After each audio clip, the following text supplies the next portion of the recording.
It is your Wednesday Daily Delivery. I'm Michael Rand. Glad to be back for another day. Good show coming up today. Bob Timmons, who covers the outdoors as an editor and a writer at the Star Tribune, will join me here in just a little bit to talk about some of his recent stories, including a piece that's quintessentially Minnesotan. It was the most Minnesota thing I've read in a long time about how some campers in the state are unhappy with the registration system, some loopholes in how campsites are reserved, and some of those prime spots are being reserved. But it is prompting some changes from the state and from the system. So I thought I'd have Bob on to talk about that a little bit and some other interesting things he's written and has coming up. So stick with me for that here in just a little bit. Has some NBA stuff at the end of the show. Former Timberwolves not exactly shining right now in the postseason for the Lakers, especially D'Angelo Russell. We'll get to that at the end, as well as the results of the NBA draft lottery and how the San Antonio Spurs have to be awfully happy right now. First, though, what did I miss? We are going to start with the Twins. We need to because of a few different things. One, they won in Los Angeles for the first time in many, many years, over a decade. First time they've beaten the Dodgers, I believe, since 2011. They had an 11-game losing streak, played a competitive game Monday, played a much more solid game on Tuesday, all around 5-1 win over the Dodgers, and Clayton Kershaw, future Hall of Famer, almost certainly Clayton Kershaw. Bailey Ober goes 6 innings, throws over 100 pitches. I think it was a career-high 102, only allows 1 run. They get enough offense. Byron Buxton stole a couple bases. They stole 4 bases total. Not a base-stealing team this season, but they stole a lot of bases in that game. Just an all-around solid win. Some interesting quotes from Buxton in this game, which is another thing that got me interested in this one. Buxton talking about just their mentality going into the game and how it's different than it was in the past. His quote saying, "It just shows how different we are, our mentality, and who we are becoming as a team. We didn't go out there today like, oh, Kershaw's pitching. It was like they're facing the Twins. They've got to pitch to us." Buxton calling the Twins nasty and dangerous and saying, and once we get it clicking, it's going to be way worse. Now, that's interesting for a team that hasn't had a lot of offense this season, but seems to be finding itself a little bit at the plate lately, finding some balance. They had 8 runs the other night in that 9-8 loss. They had 5 in this game, which usually is going to be plenty when it comes to the starting pitching. And that is the bigger piece of all of this that I want to get into. This team right now, I think we've talked plenty about how they haven't hit much this year, how they had the MLB worst batting average for a time. I think they're a little bit higher now thanks to their recent surge. But we need to talk a little bit more about the starting pitching right now. I was thinking about this as I watched Bailey Ober throw 6 innings last night, and I went to bed right after he finished up, and I was like, well, it's 3-1. See how this thing finishes up in the morning. Like I said, they wound up winning 5-1. So this narrative sounds better even now than it would have if they would have, lost that game. But Bailey Ober gives them 6 innings for the season. The Twins lead the major leagues in innings pitched by starting pitchers.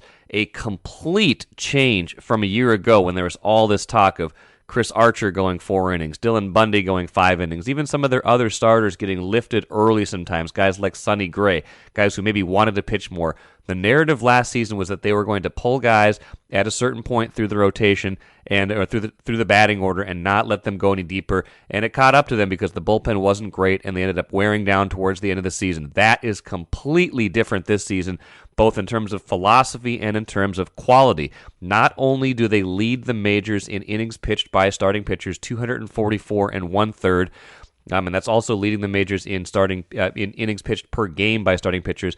They lead the majors by a long shot in strikeouts by starting pitchers. They are also second in team ERA by starting pitchers. The starting pitchers right now, 17-9 record, 3.13 ERA in 244 and 1/3 innings pitched. That sounds like an awfully good season from one pitcher, right? That's all the pitchers combined. That's a lot of guys doing their jobs right now, especially Ober since he came up, especially Joe Ryan. usually Pablo Lopez, and in particular Sonny Gray. That's been a great kind of combination. Louis Varland has chipped in since he's come up as an injury replacement. A lot of guys doing their jobs right now. A lot of guys combining to be arguably the best staff in baseball. Certainly, at least results-wise this season. Like I said, when you lead the league in strikeouts, innings pitched, and you're second in ERA, you are doing a lot of things right. But that's a complete 180 from a year ago. I'm just going to pull up the numbers from a year ago, and that was the narrative last season, was how much they were suffering, how little they were getting from their starters. In terms of innings pitched last season by starters, Twins were all the way down at number 27 in baseball, 782 innings. They were barely getting 5 innings per start from their starters a season ago. Not even 5 innings to start from their starters a year ago, which was not going to get it done. Team ERA by the starters was not great either.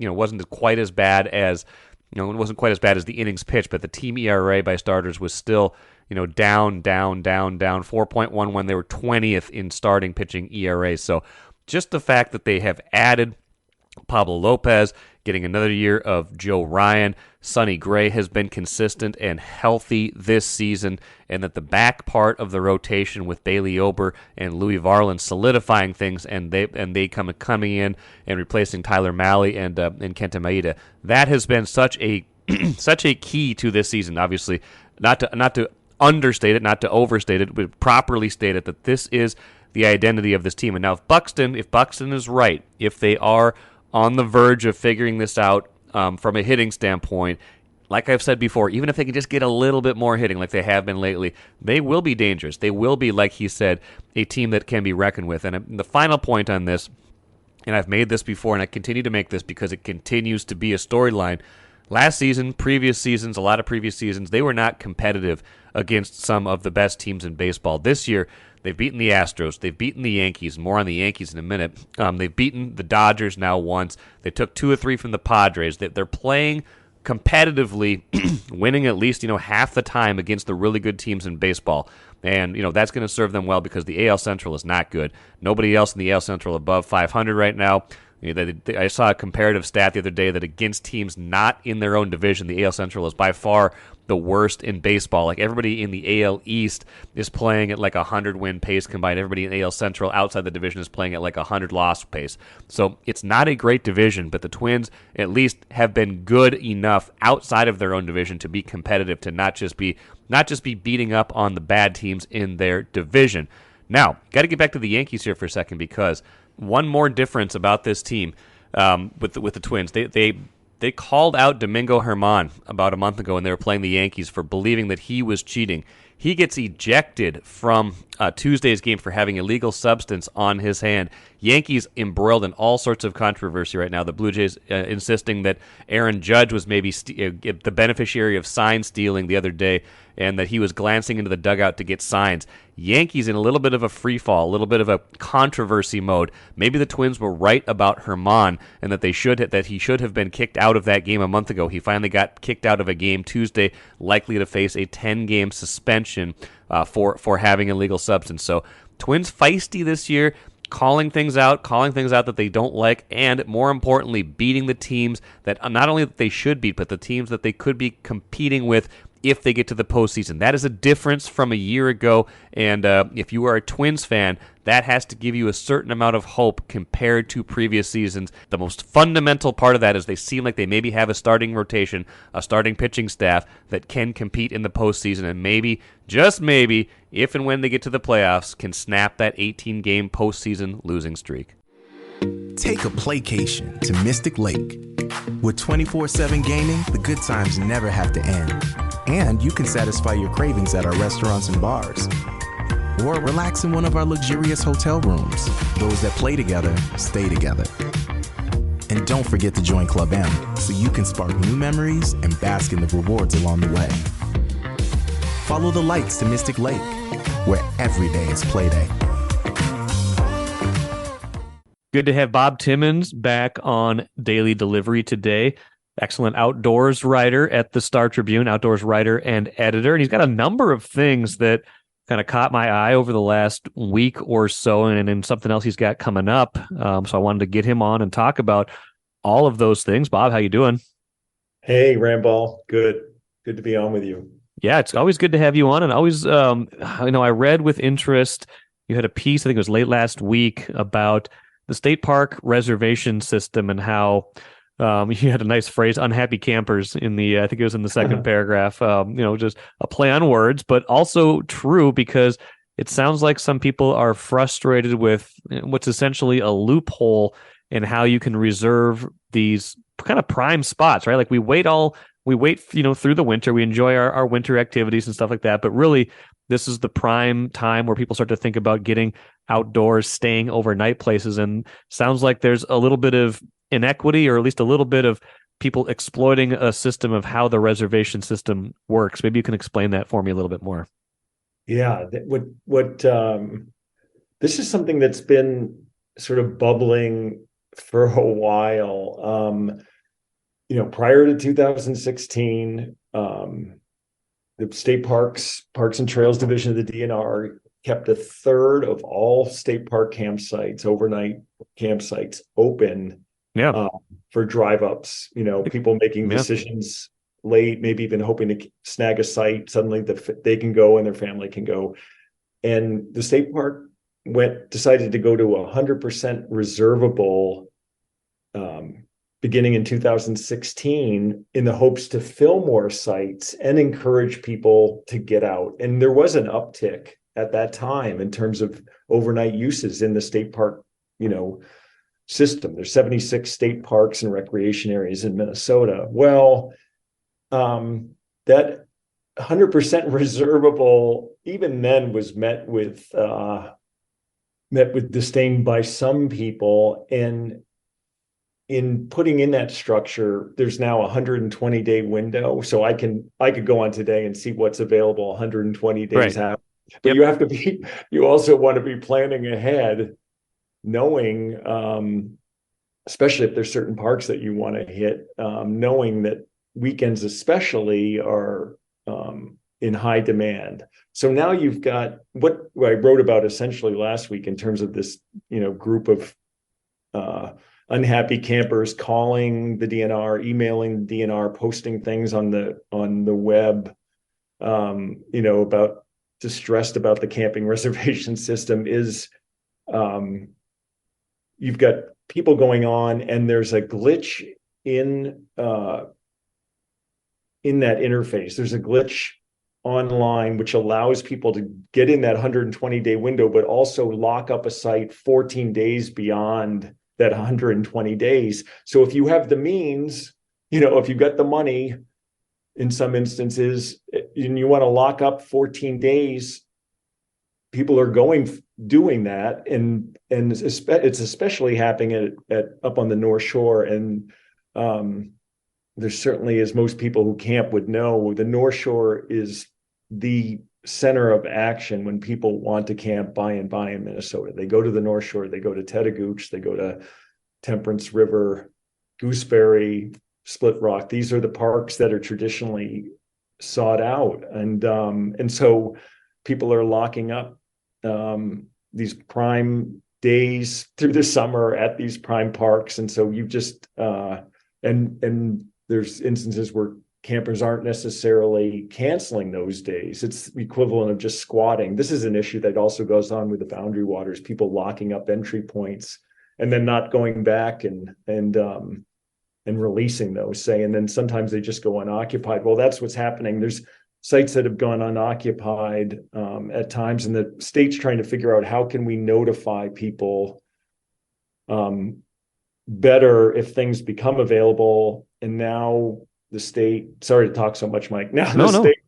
Now the state has been able to answer some of this challenge to the system by tweaking the interface, so people can now sort by availability. When it comes to camping reservations, they can see what's available if they get blocked out on a particular date. So it's, the DNR is, says it is and has shown that it is working on this, but a lot of any substantial change sounds like it's not going to happen until advance of next year's camping season. Which is interesting because, I mean, it does speak to a few things. One, that there's high demand for these things, but two, that like you said, some people are, whether it's in good intentions or whether it's, maybe, just to kind of, like you said, kind of squat on these sites and kind of have their pick and then ultimately either release them or not.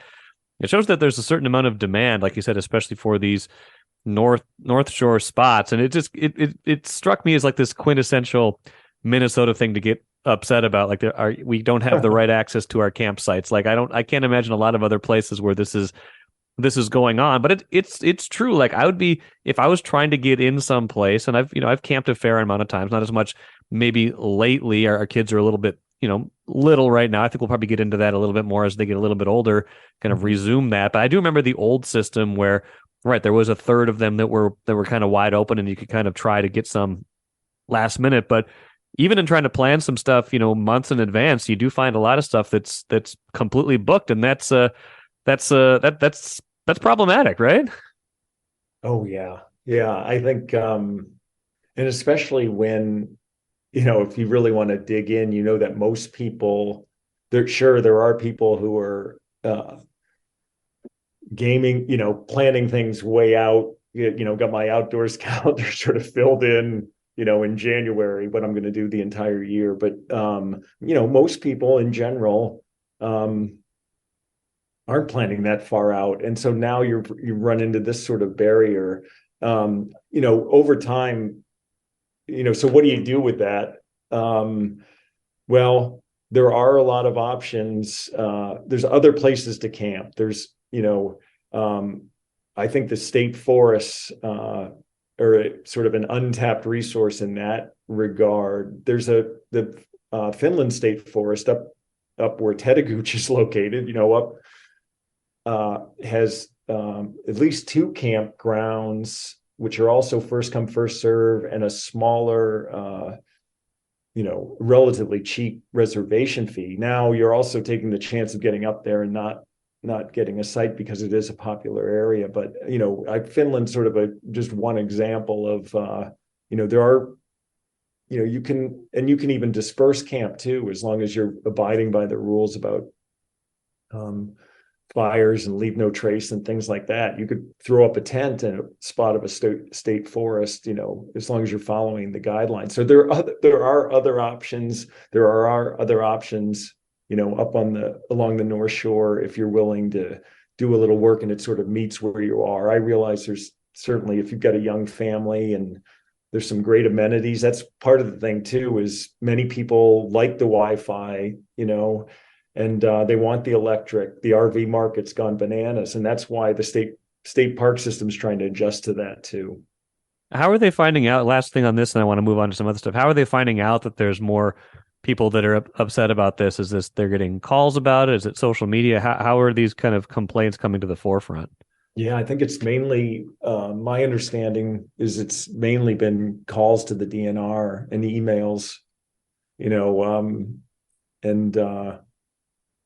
and two, judging from some, the response to that story. Yeah, a lot of people read it last week. A lot of people read it last week and commented things on their website.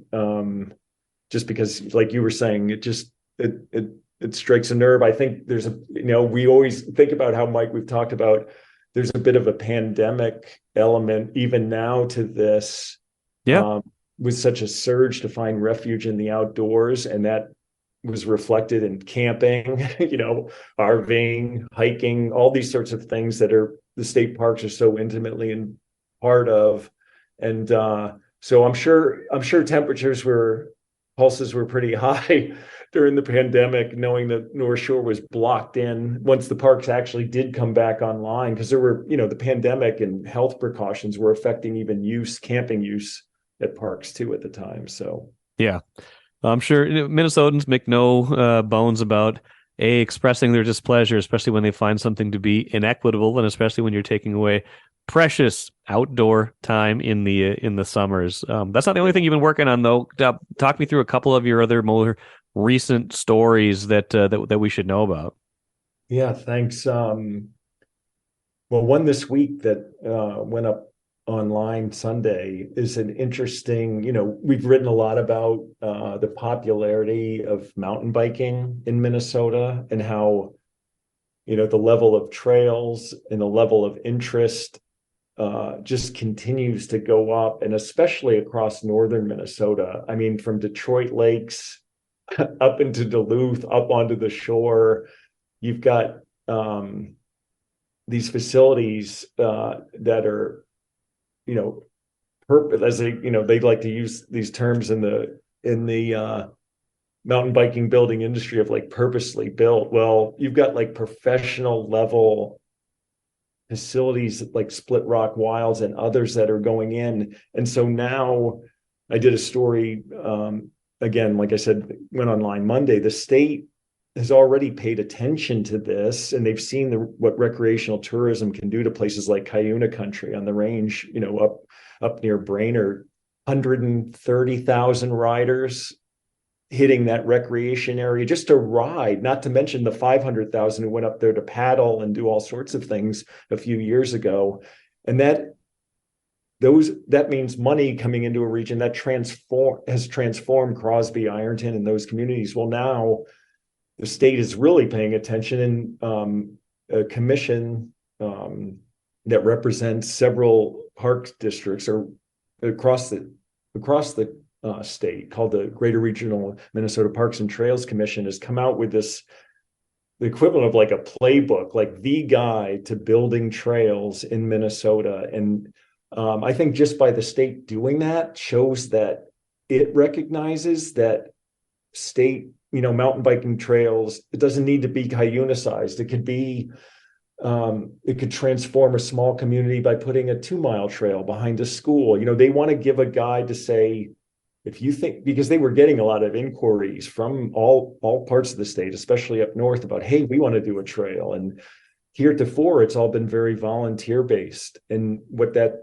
happens is you get a lot of uneven sorts of things produced, right? Well, now there's a real emphasis on doing it professionally. How do we plan this? Who do we talk to? Who are the stakeholders? And this guide is really meant for land managers to sort of start foundationally at point A. And it's amazing the detail in this guide that the commission has produced. And they've got all these big hitters like the International Mountain Bicycling Association and Rock Solid, which is a professional trail builders outfit that started in Minnesota, is now like the leader internationally in building trails. They are all in on this guide, and they really want to just enhance. They see a lot of opportunity in Minnesota, and they just want to really help communities kind of walk through this, and because clearly there's an appetite for that. Yeah, absolutely. I mean, we've talked about that. I think when the Cuyuna was kind of booming, but the fact that I think it's cool that they're trying to do this in other places, and maybe kind of you can maybe create like a sequence of them. Hey, come do this one day, or come make a weekend out of it, or here's kind of how these all are connected. Kind of thinking about it in the same way as flatline trails and things like that might be connected, or at least linked together as part of here's not just one thing you can go do, but here's kind of a community of these things as this continues to grow, and kind of recognizing what people are into and how their tastes for the outdoors are evolving and what they want to do in the outdoors. Yes, exactly. And the cool thing about it too is all of it's not meant for just the people we see on YouTube or Instagram, like ripping some trail, like, death defying. We're talking about, there's a Strider Park up at Cuyuna. Really? That's probably as used as some of the trails that, the moms and dads are riding. This sort of foundational, guide is really meant to think about, what does our community need, right? And not everything needs to be to the nth degree and drops and rock walls and, so forth, flow trails. Some of it can be things where people can really see themselves and kind of lower the barrier. And I think that's what we're going to see. We're going to see stuff that is really, like you're kind of got at, like multi-purpose and families, but also, for the people who want to, go to the nth degree. So kind of like a ski hill where you got the black diamond, but you got the bunny slope. You got to have a little bit of everything. Make it accessible to everybody, the experts to the beginners. Final thing, Bob. You said you got something pretty good coming out later this week. I want to give you a chance to promote that and tell us about that if you want to. Yeah, thanks. been talking. In fact, I might even talk with him again today. A guy named Aaron Hill, who lives in Lake Elmo with his 4 kids. Aaron's wife, Catherine, died young of cancer several years ago, and Aaron and their 4 children kind of came out of that, certainly grieving, but also sort of inspired to hit the road and sort of find themselves and find healing doing something together. And Aaron decided he wanted to run every state trail. He'd already had interest in trail running, wanted to run every state trail in every state park in Minnesota, and including in that, bring his kids along. His kids have gone on almost every trip to, the 66 parks. Well, Aaron's close to wrapping that up. It's going to end up being close to 1,300 miles by the time he finishes. And just a really inspiring story. Neat guy who clearly this has really bound his family, and so it's going to be fun to share that. Yeah, I'm looking forward to reading that one. Always appreciate Bob Timmons' work in the Star Tribune. Just a really good, kind of finger on a pulse of what people in, this community, this state are interested in, what they want to read, but also what they want to go do. So kudos to you, Bob, for all that good work, and look forward to reading that piece later this week. We'll talk to you again soon, okay? Sounds good, Ramball. Thanks a lot. I always like talking to Bob for a number of reasons. One, he does a great job. 2, it makes me want to get outdoors. This is the time of year, like he and I talked about, where we start to think about that a little bit more. The weather's been great lately, and it continues to be great. It looks like today as well.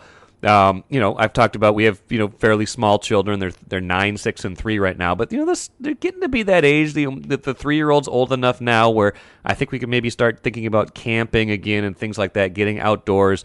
We get outdoors a lot anyway, but maybe getting back in nature. They're bugging us to go camping, to get outside and try that again. We had a really unsuccessful try late in 2020. I think it was like September of 2020, right in the middle of pandemic, but, people were trying to get outside. That was the safe space.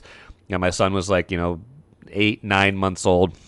And we just got downpour. We just got rained on completely overnight. The tent got soaked. It was like water was getting in the tent. It was a terrible situation. It was just that much rain.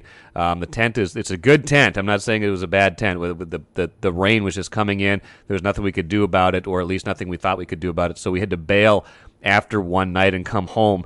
But that has not diminished their enthusiasm. They're ready to get back out there. So talking to Bob makes me want to do that again. And so maybe that will be the final push I need to get ourselves registered, find a campsite, and go somewhere this spring, summer, fall, whenever it might be.